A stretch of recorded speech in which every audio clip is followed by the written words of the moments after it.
വളരെ വേണ്ടപ്പെട്ട ഒരു വ്യക്തി ആശുപത്രിയിലായി. ക്യാൻസർ വാർഡാണ്. അവിടെ ചെന്നിട്ട് അദ്ദേഹത്തെ കാണാൻ ചെന്നപ്പോൾ കീമോ ട്രീറ്റ്മെൻറ്റിനായിട്ട് അവിടുന്ന് കൊണ്ടുപോയിരിക്കുന്നു. കുറച്ച് കഴിഞ്ഞിട്ടേ മടങ്ങി ബെഡിലെത്തുള്ളൂ എന്നറിഞ്ഞപ്പോൾ ഞാൻ ആശുപത്രിയിൽ നിന്നും പുറത്തേക്ക് ഇറങ്ങി. എൻ്റെ ഒരു ശീലമാണ്, എവിടെയെങ്കിലും ചെന്നാൽ പുറത്തിങ്ങനെ കറങ്ങി നടക്കും, കാണുന്നവരോടൊക്കെ സംസാരിക്കും. പല ആശയങ്ങളും കിട്ടുന്നത് പുസ്തകത്തിൽ നിന്ന് മാത്രമല്ല, പുസ്തകങ്ങളൊക്കെ വായിക്കും, ആഴ്ചപ്പതിപ്പുകളും വായിക്കും, സിനിമയും കാണും.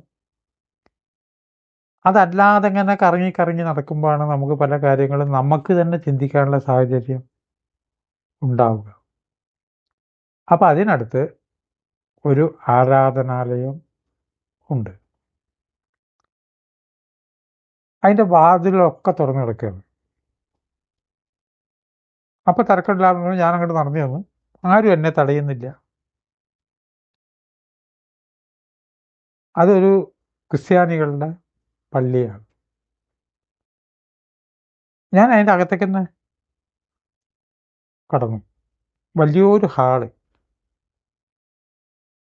വേറൊന്നുമില്ല, അങ്ങനത്തെ ഒരു ഹാളാണ്. അപ്പം ഞാൻ അവിടെ നിന്ന് ഇങ്ങനെ ശൂന്യയിലേക്ക് ഇങ്ങനെ നോക്കി നിൽക്കുമ്പോൾ എൻ്റെ അടുത്തേക്ക് ഒരാൾ വന്നു.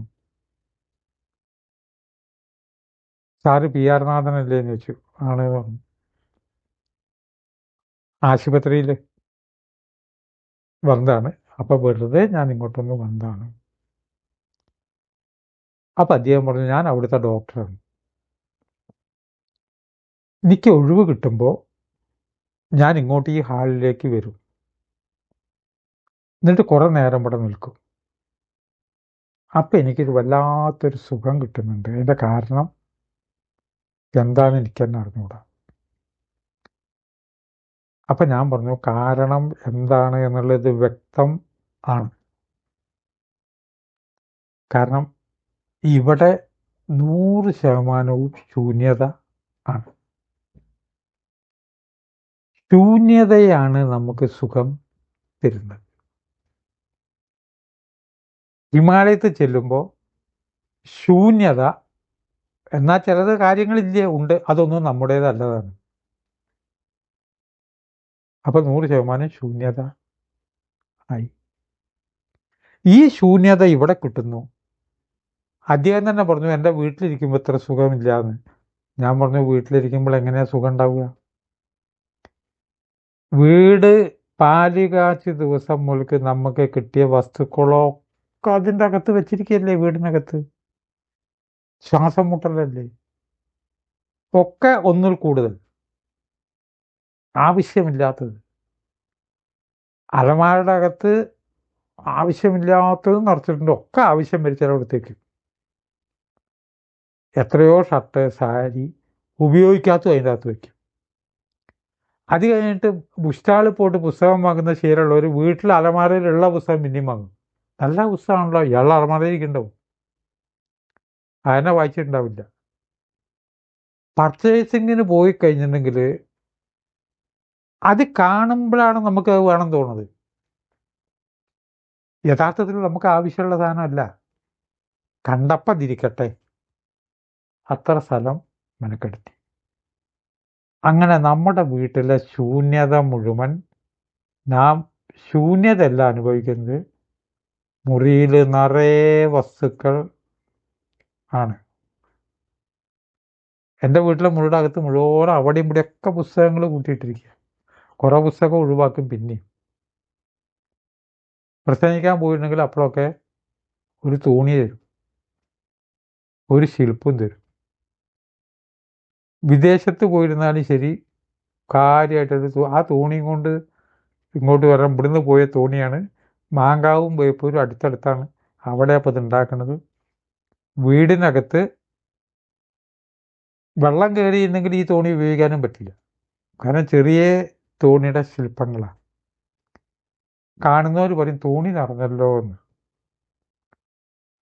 അപ്പോൾ ഓരോ പ്രസംഗത്തിന് ഓരോ തോണിയും ഓരോ ശില്പവും വെച്ചിട്ടുണ്ടെങ്കിൽ എത്ര ചതുരശ്ര അടിയുള്ള വീടാണെങ്കിലും വീട് നിറയും തീർച്ചയാണല്ലോ. അപ്പം വീട്ടിൽ വസ്തുക്കൾ വർദ്ധിക്കുന്നു.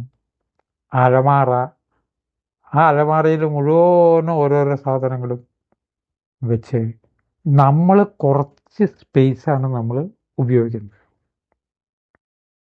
എത്ര വലിയ വീട് വെച്ചിരുന്നാലും ആ വീടിനകത്തെ ആകാശമാണ് നാം ഉപയോഗിക്കുന്നത്.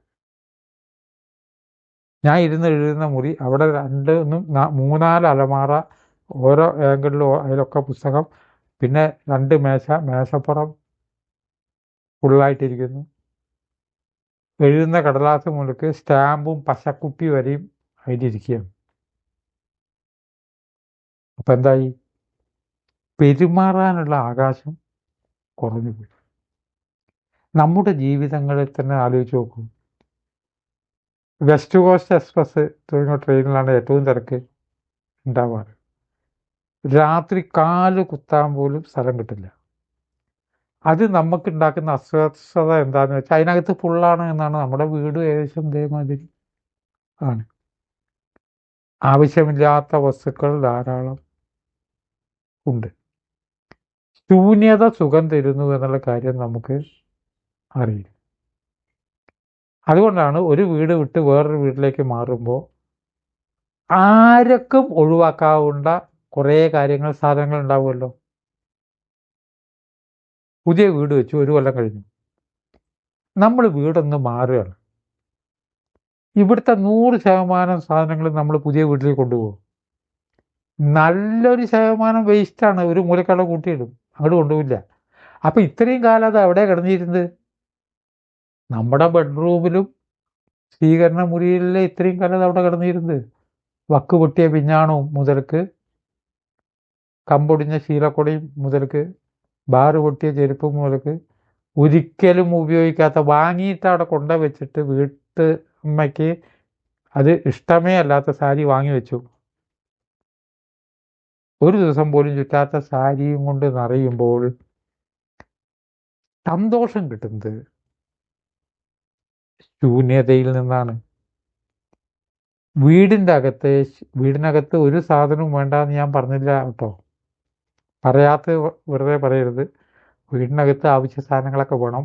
വീടിനകത്ത് നാം ഉപയോഗിക്കുന്നത് വീടിനകത്തെ ആകാശമാണ്, ശൂന്യതയാണ് എന്നാണ് പറഞ്ഞത്. അപ്പം തികച്ചും ശൂന്യമായ സ്ഥലങ്ങൾ കാണുമ്പോൾ എന്തോ ഒരു ആനന്ദം അവിടെ ഉണ്ട്. അത് യാത്രകളിൽ അനുഭവിക്കുന്ന ആനന്ദം എന്ന് വെച്ചാൽ നല്ല പോലെ ശൂന്യത. ചില കാഴ്ചകൾ കാണുമ്പോൾ അത് നമ്മുടേതല്ല, ആ തോന്നൽ കുറച്ചും കൂടി സുഖമുണ്ടാക്കി. ഇതൊക്കെ നമ്മുടേതാണ്, ഇതൊക്കെ ആവശ്യമാണ്. ആഫീസ് മുറി ഒന്ന് അടിച്ചു വരണം എന്ന് പറഞ്ഞിട്ട് ഭാര്യ വന്നിട്ട് ഏതെങ്കിലും മാറ്റി വെച്ചാൽ, അയ്യോ അതവിടെ ഇരിക്കട്ടെ, അത് ആവശ്യമാണ്, അയ്യോ ഇത് വേണോ, അതത് അവിടെ തന്നെ വേണം, ഒക്കെ ആവശ്യമാണ്. ഇതെടുത്ത് വലിച്ചു കൊടുത്തൂടെ? അതായിരിക്കും നമ്മുടെ പേപ്പർ വെയിറ്റ്, കടലാസ് പറക്കാതിരിക്കാൻ വേണ്ടി. അപ്പം അദ്ദേഹവും ഞാനുമായിട്ട് ഇങ്ങനെ കുറേ നേരം ചർച്ച ചെയ്ത വിഷയം ആകാശമാണ്. പക്ഷി ഇഷ്ടപ്പെടുന്നത് ശൂന്യമായ ആകാശം. നമ്മളും യഥാർത്ഥത്തിൽ ഇഷ്ടപ്പെടുന്നത് ശൂന്യതയാണ്. ആ ശൂന്യത ഒരു സുഖം തരുന്നുണ്ട്. വസ്തുക്കൾ വാങ്ങി വെക്കുമ്പോഴും ഇത് വേണം എന്നത് ചിന്ത മനസ്സിൽ നിന്ന് അകത്തേക്ക് മാറിപ്പോയപ്പോൾ അവിടെ ഒരു ശൂന്യത വന്നിട്ടുണ്ട്. ഒരു വസ്തു കണ്ടു, എനിക്കത് വേണം തോന്നി, മനസ്സിനകത്ത് അത് നിറഞ്ഞു, അത് വാങ്ങിക്കൊണ്ടു വെച്ചു. തൽക്കാലം ഈ ശൂന്യത പോയി, അത് വാങ്ങിയല്ലോ. അപ്പോഴും നാം ഇഷ്ടപ്പെടുന്നത് ശൂന്യതയാണ്. അതാണ് ആകാശത്തിൻ്റെ പ്രത്യേകത. സകല ജീവജാലങ്ങളും ജീവിക്കുന്നത് ആകാശത്തിലാണ്. ശൂന്യത സുഖം തരുന്നില്ലേ എന്ന് ചിന്തിച്ച് തന്നെ ഈ ജീവിതത്തിൽ ചിന്തയ്ക്ക് വിടുന്നുമല്ലാതെ ആത്യന്തികമായിട്ടൊരു കാര്യം ഞാൻ പറയുന്നില്ല. ചിന്തയ്ക്ക് വിട്ട് വാക്കുകൾ സംവദിക്കുന്നു. നമസ്കാരം.